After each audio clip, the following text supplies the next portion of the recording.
Welcome back to my channel, everyone.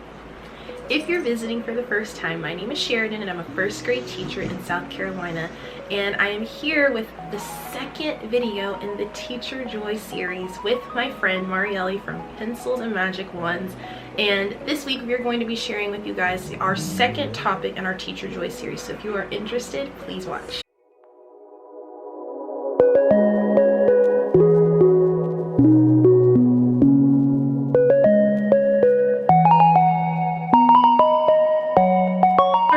Let's jump in. So imagine you're going through your day in teaching, and you have started out pretty well, you have everything planned out, you're prepared, and then all of a sudden things start to kind of build up and you are beginning to get overwhelmed. Well, I have felt that a lot, and in the past couple of weeks I've actually been starting to get a little overwhelmed with things coming up, things in my classroom, and just trying to kind of keep everything together. And I'm not gonna lie, it's tough. It hits you all at once, and then you want to kind of keep everything together, but it can be tricky. Well, I have thought of a few things that I like to do to kind of keep myself in check and keep myself, calm and collected, so that I can still carry forward through my day without the kids really seeing that I'm losing it. So one of the things that I really like to do in my class is I love to play a nice YouTube video, and those ones where it's like the calm, cozy, soft music that sometimes has a really nice background. The one that I really enjoy right now is this cabin, the inside of a cabin, and it's raining, but there's candles burning, and it's kind of dark. It's like low lights, but it's still kind of dark, but candles are burning, and there's a big comfy couch. And then the scenery outside of it is that there's rain, and it's just such a cozy video for me. And the music that's playing in the background of that video is jazz, which I love.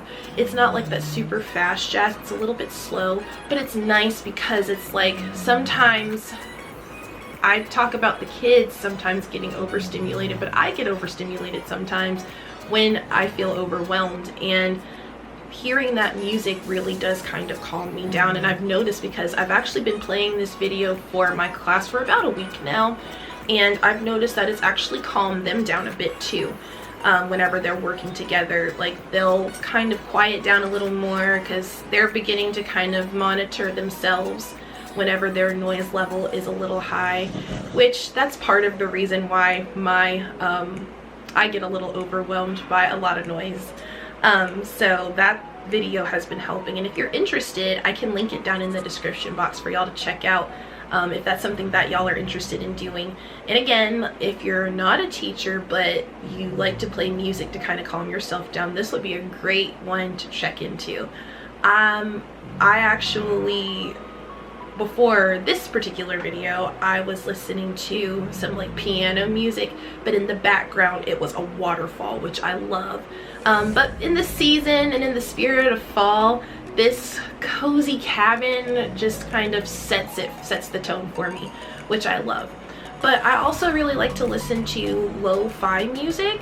It's just something about the frequency in the music, and then it also has some really nice backgrounds in their videos as well. And these are all videos that you can find on YouTube that have the backgrounds but also have the music to go with them. But I will link some of my favorite ones in the description for you to check out. So something else that helps me to kind of get it back together when I'm feeling overwhelmed is taking little breaks throughout the day. Now, this is what that looks like for me in my classroom. So one thing that has kind of helped me to be able to do this is have my kids be really independent with getting their work done.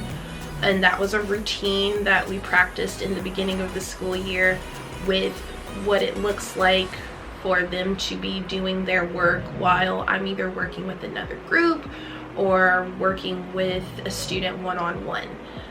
So whenever I'm done teaching my lesson and the kids and I have practiced it together a few times, and I send them off to do it independently or with their table groups, that for me is my time for like the first, after I get them started, of course, but after I've gotten them started and they're kind of on their way and they're going and they're rolling, I will like just take a minute and I'll either stand at my little stand-up desk or sit at my table, and I'll just like take a breather, just because, you know, I know that when I teach, and this is just something that I've known about my teaching style, I like can go on and on and on and on and on, and after a while, like, either I need to build up my stamina or I don't know what, but like I do feel a little bit winded and I do feel a little overwhelmed. I'm just like, wow, I just went over like a ton of stuff, and I just need a minute to kind of just decompress.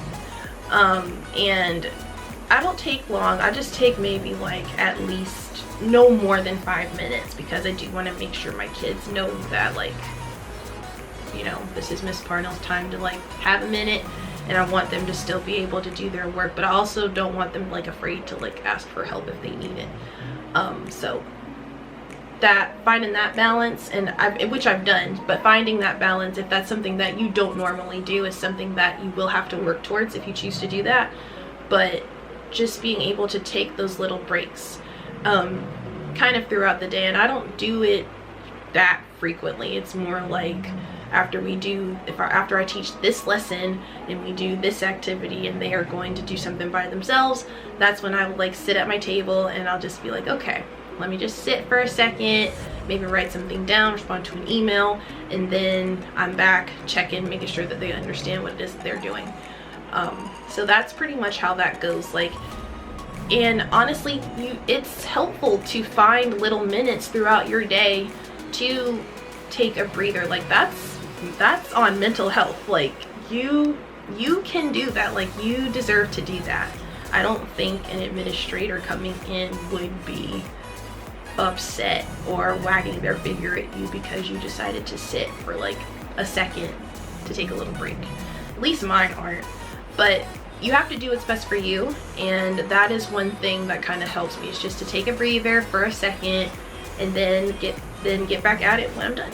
Another thing that is helpful for me is my kids say a lot of funny things, and I sometimes, if I'm like needing a pick-me-up, I keep a little list in a journal of all of the funny things that kids have said to me over the years.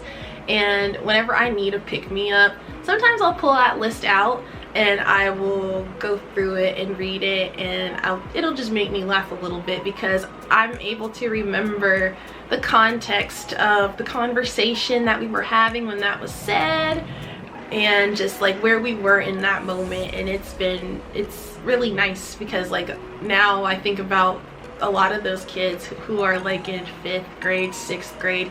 My very first class is actually in 7th grade right now, which makes me feel really old.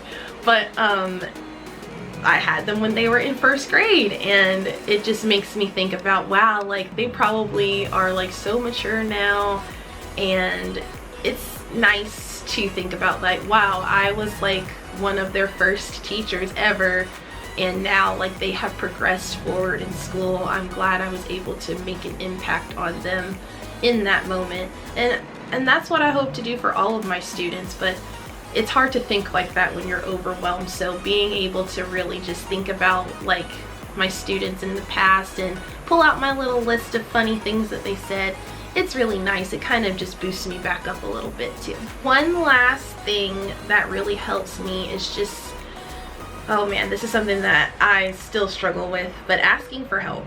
Like, no, if you don't say anything, no one is gonna know anything. And so asking for help, and that's something that, again, I don't do often. I really like to try to figure things out on my own, but it's hard to go through everything by yourself, and that's something that I'm learning.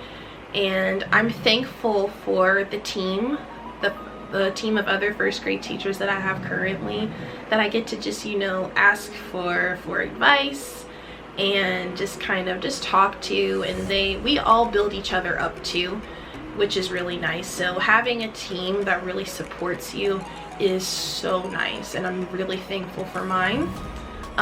My family has also been very supportive. My mom and my sister are people that I really lean on. They have counseling backgrounds, so they know kind of what's going on in schools, and they are really nice people to talk to whenever I need help, or I'm not sure of something, or I'm not sure if I'm doing something right. They're really nice to confide in and talk to and kind of learn from as well. And then like friends, like your people away from school, your people away from work, like just being able to spend time with them helps you to take your mind off of the things that you're feeling stressed out about. So having a nice little village of people that you trust and who support you, that's really nice too. So I'm really thankful that I have one in my life. But what about you? What do you do when you're feeling overwhelmed at work or in any situation that you may be in? What are some things that you've tried and that you could possibly give advice to for someone else who is feeling overwhelmed? Or if you don't try anything, what are some things that you are willing to try or wanting to try or are curious about trying? I would love to know in the comments below. Just let me know what it is that you're thinking. We are here to support each other, and I hope that if you do come to a point in your day or throughout your week or any time where you're feeling overwhelmed, I definitely would suggest maybe giving some of these a try. You never know.